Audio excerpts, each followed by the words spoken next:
Hello viewers, welcome to my channel দৈনিক দিহা। আজি আপোনালোকৰ মাজত এটা বিশেষ ডাঙৰ বেমাৰ কুকুৰাৰ বেমাৰৰ বিষয়ে আলোচনা কৰিবলৈ আহিছোঁ।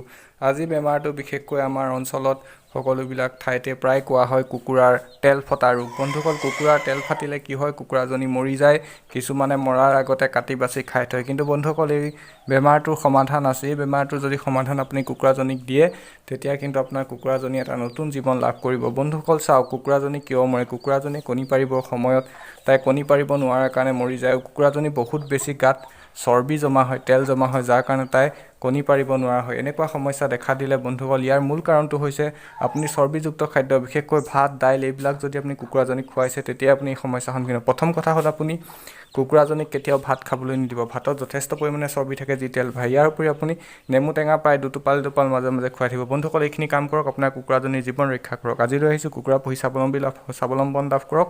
আজিলৈ আহিছোঁ।